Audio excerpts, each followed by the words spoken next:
Oi gente, tudo bem? Sejam bem-vindos a mais um vídeo. Se você é novo por aqui, eu me chamo Rita e aqui no canal a gente mostra um pouquinho de como é a nossa vida aqui na Espanha.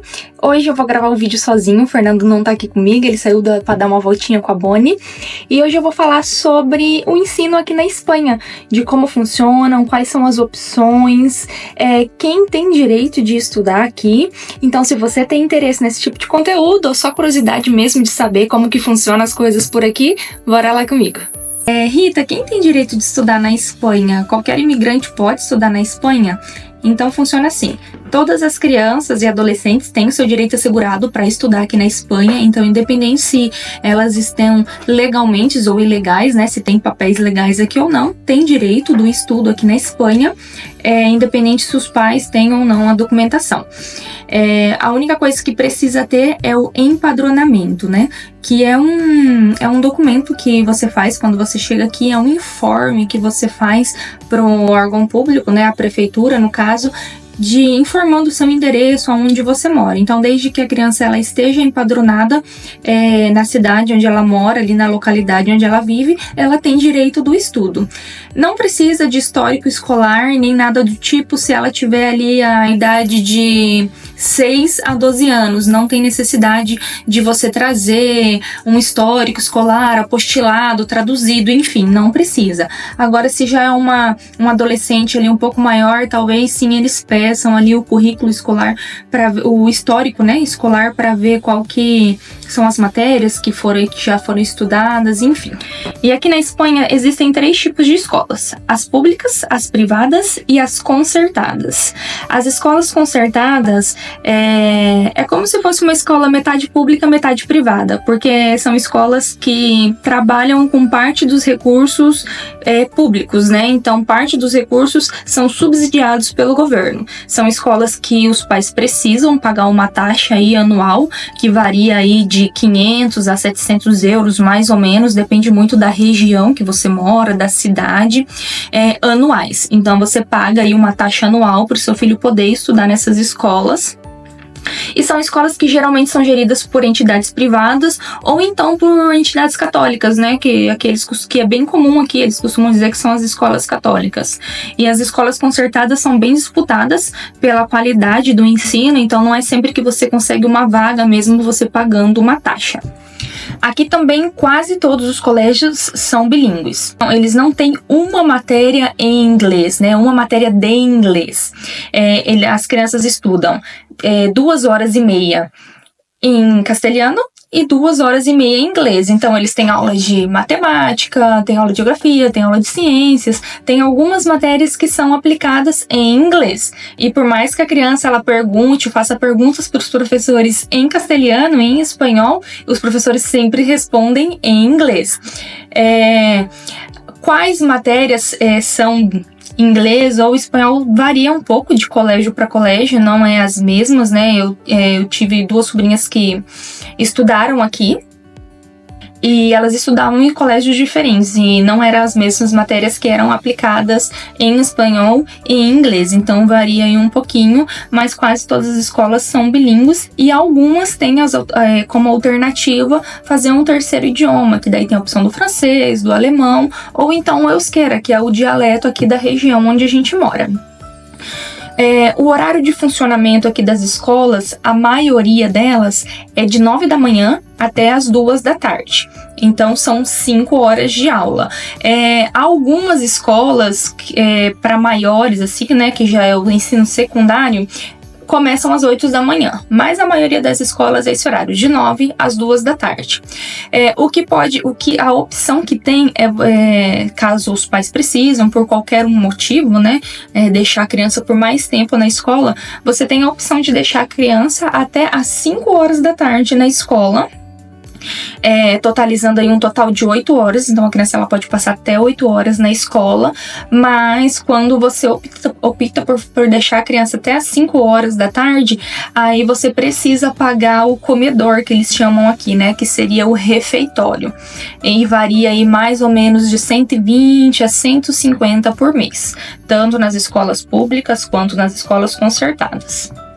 E daí, nesse horário extra que a criança fica na escola, ela vai fazer atividades extracurriculares, né? Então tem algumas opções ali que os pais podem escolher, vai fazer atividade também que faria em casa, então faz nesse horário que a criança fica na escola. Aqui nas escolas, eles também não fornecem o lanche, como nas escolas públicas no Brasil. Na hora do recreio, eles fornecem o lanche ali gratuito, né, para as crianças. Aqui na Espanha não tem isso, então todos os dias você precisa mandar o lanche do seu filho para a escola, que daí no horário ali do recreio ele passa, vai comer o lanche dele, e no caso das crianças que estendem até as 5 horas da tarde, às 2 horas, elas param para almoçar, fazem ali a refeição na escola e depois elas vão para as atividades extracurriculares até as 5 da tarde. Aqui também nas escolas públicas não é obrigado o uso de uniforme. A criança ela vai à vontade, do jeito que ela quer, também não tem essa regra que costuma ter no Brasil, que não pode ir de saia, não pode ir de vestido, não pode ir de shortinho curto. Aqui não tem disso, as crianças vão bem à vontade. O que eles ensinam aqui é que você tem que respeitar a pessoa, independente da roupa que ela esteja usando, até mesmo porque aqui na Espanha existem muitos imigrantes de tudo quanto é lugar do mundo, latino, muitos muçulmanos, então eles ensinam o respeito e a pessoa vai à vontade do jeito que ela se sente bem. Já nas escolas concertadas, sim, é obrigatório o uso de uniforme, e são aqueles uniformes que as meninas usam uma sainha, um meião até ali no meio da canela, camisetinha polo, todos vão de sapatinho preto, os meninos geralmente usam ali uma calça ou um short mais social, e aí sim, nas escolas concertadas é obrigatório o uso do uniforme, os pais precisam comprar, e não é muito barato não, é carinho, é puxado, não sei dizer exatamente o valor, mas eu sei que não é um valor muito baixo, né, para você comprar esses uniformes. Como que funciona o ensino aqui na Espanha? Se inicia pela educação infantil, que se divide em 2. De 0 a 3 anos, que seriam as creches, né, que aqui eles chamam de guarderia, e aí de 0 a 3 anos não tem a opção do gratuito, existem as creches públicas e as creches privadas, mas as duas é preciso pagar um valor.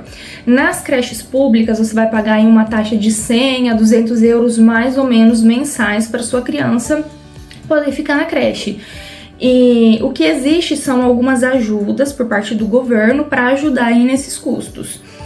E a criança fica de 9 a 2 horas da tarde, né? Que é o horário aí padrão. Caso os pais precisam deixar essa criança até mais tarde, porque trabalha ou por qualquer outro motivo, aí você precisa pagar também o comedor, que seria o refeitório, para a criança fazer ali o almoço na escola, que você vai pagar aí mais uma média de 120, 150 mensais. Tá? Isso na pública. Se você optar por uma creche particular, não sei se a alimentação já está inclusa ou não, mas você vai pagar uma taxa aí em média de 400 a 700 euros mensais. E claro que daí depende da região onde você mora, se é uma cidade maior, provavelmente você vai pagar um pouco mais, né? Em cidades menores, talvez você não tenha, se for o caso aqui de uma cidade igual a que eu moro, por exemplo, você não tem a opção da creche privada, porque é uma cidade muito pequenininha. A criança completou 3 anos, então ela passa para uma próxima etapa da educação infantil, que é de 3 a 6 anos. Essa sim tem a opção do gratuito nas escolas públicas, porém não é um ensino obrigatório, coloca o pai que quiser. E daí já entra dentro daquelas 3 opções, da privada, da pública e da concertada. É um ensino bem comum, até porque nessa idade aí eles já começam a ter acesso ao ensino bilíngue, então os pais costumam colocar as crianças já com 3 anos de idade mesmo nas escolas, já para engrenar e já emenda tudo. Terminou esse período aí dos 6 anos, dos 3 aos 6 anos, aí a criança já entra no ensino primário obrigatório. Esse sim é obrigatório e tem as 3 opções também, público, privado e concertado. No ensino primário, a criança ela vai estudar de 6 a 12 anos. Completou 12 anos, ela passa para o ensino obrigatório secundário. E aí ela vai fazer o primeiro da ESO, o segundo, o terceiro e o 4º ano da ESO. Acabou ali o 4º ano com 16 anos, já o que vem adiante já não é mais obrigatório, é uma opção do adolescente fazer ou não, mas existem várias opções. Uma delas é você fazer a formação profissional média, que seriam cursos técnicos, e a outra opção seria o bacharelato, que eles chamam aqui, que faz parte da educação secundária, mas não é obrigatória. É mais ou menos uma preparação, para entrar para a universidade. Então, aqueles alunos que têm interesse de ir para a universidade, geralmente eles fazem um bacharelato, porque se você não fizer o bacharelato, você tem que fazer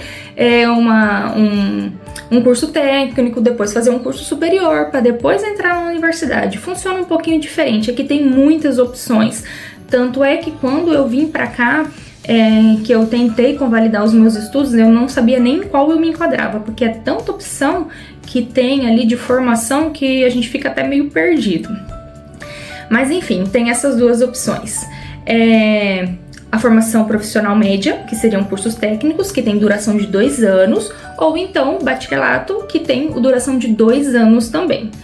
Quando se conclui esse bacharelato, você precisa fazer uma prova, né, que é uma espécie de um vestibular, para você entrar na universidade. Caso o adolescente ali, o aluno, ele opte por fazer o curso técnico, ele vai estudar durante 2 anos, e se ele quiser seguir estudando, ele passa para formação profissional superior.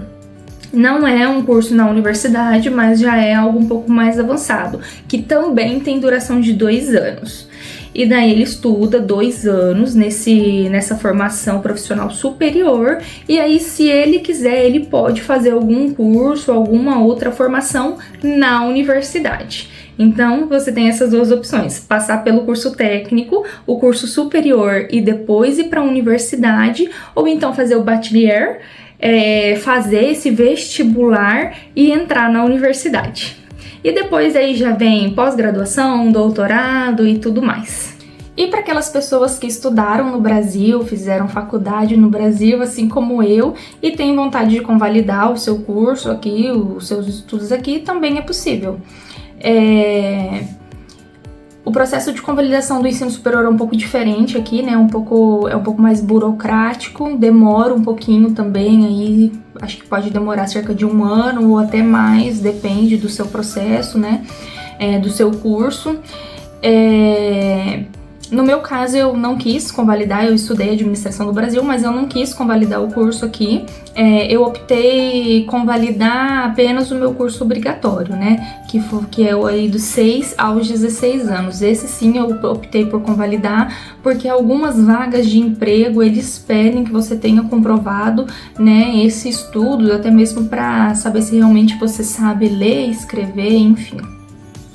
Por mais que o meu idioma nativo não seja o espanhol, né, eu achei legal fazer, e até para futuramente, caso eu queira fazer uma faculdade aqui ou coisa do tipo, daí sim eu preciso ter convalidado esses estudos.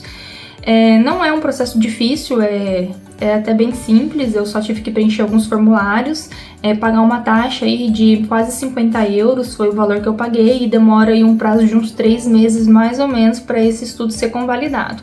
A única coisa que você precisa procurar é o órgão competente, né, que faça esse tipo de serviço, mas é simples, não é difícil. Eu sei que o ensino superior sim é um pouquinho mais complicado, é um pouco mais burocrático, até mesmo porque eles precisam ver se as matérias que você estudou no Brasil coincide com o que com o que eles estudam aqui, né, para ver se você não precisa fazer algum tipo de adaptação, alguma prova, alguma coisa do tipo. E se eu não me engano, também você precisa ter um nível de espanhol falado e escrito comprovado para você convalidar o seu curso. Gente, lembrando que todas essas informações que eu passei aqui para vocês são coisas que eu procurei na internet, pesquisando, conversando com alguns amigos que já estudaram aqui na Espanha ou que têm filhos que ainda estudam, e também do período que eu acompanhei das minhas sobrinhas quando elas moravam aqui na Espanha. O vídeo de hoje foi esse. Eu espero que vocês tenham gostado, que tenha ajudado de alguma forma. Se você gostou, deixa o seu curtir. Se você não é inscrito, se inscreve aqui no canal. A gente sobe vídeo uma vez por semana. E é isso aí. Um forte abraço e tchau, tchau. Até o próximo vídeo.